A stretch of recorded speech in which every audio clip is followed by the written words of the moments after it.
Olá, meu nome é Maria Cláudia Buchianeri e hoje venho falar com vocês uma questão que eu tenho recebido muitas perguntas ultimamente, especialmente porque a gente está perto de uma eleição municipal e nós temos, na verdade, 3 normas sobre fidelidade partidária que estão confundindo um pouco a cabeça dos eleitores e possivelmente dos candidatos na próxima eleição.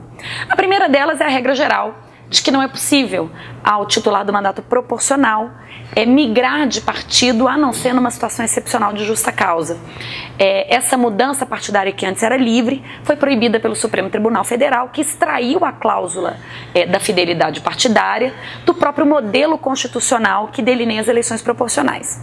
Ocorre que no finalzinho do ano passado a gente teve a aprovação da mini-reforma eleitoral, que trouxe sim uma chamada janela da fidelidade ou da infidelidade e que permite que todos aqueles no seu último ano de mandato possam trocar de partido nos 6 meses que antecedem a eleição.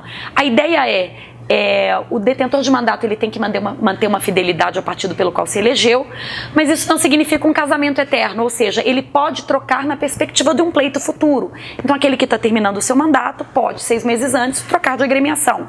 Então esta janela, por exemplo, dos 6 meses, para quem está no último ano de mandato, seria aplicável aos atuais vereadores que pretendem trocar de partido para disputar as eleições do ano que vem.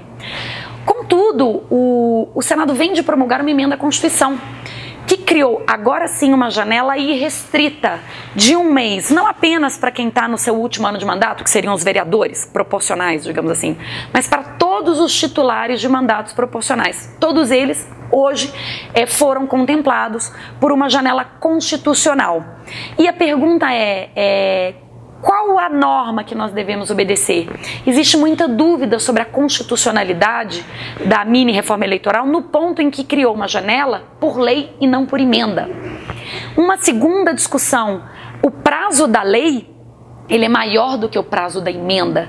E a pergunta fica, eu posso trocar de partido até quando? Eu posso trocar até 6 meses antes das eleições ou eu tenho que cumprir logo esta janela de 30 dias? Se eu pudesse apostar, meus amigos, eu iria pela segurança. O ideal para quem pretende trocar de partido político na perspectiva do ano que vem é observar o prazo prazo da janela constitucional em vigor, ou seja, esqueçam o prazo da mini-reforma eleitoral, que permite a troca de partidos até 6 meses antes. Sigam o prazo mais restrito, que foi um prazo previsto por emenda constitucional. Não há ainda notícias de questionamento dessa emenda por uma ação direta de inconstitucionalidade. É muito possível que isso jamais chegue ao Supremo, porque a emenda tem um prazo certo para perder a sua eficácia, ou seja, antes que o Supremo julgue, é muito possível que a emenda já tenha perdido o seu objeto. E, por fim, há sim já uma ação direta de inconstitucionalidade contra a lei, justamente dizendo que lei não pode mitigar aquilo que o Supremo extraiu da Constituição. Então, portanto, advogados, colegas e candidatos, para a segurança e na segurança de todos, o meu conselho é que sigam o prazo de troca-troca, digamos assim, fixado na emenda constitucional. Mudem imediatamente de partido político para a eleição do ano que vem. Muito obrigada.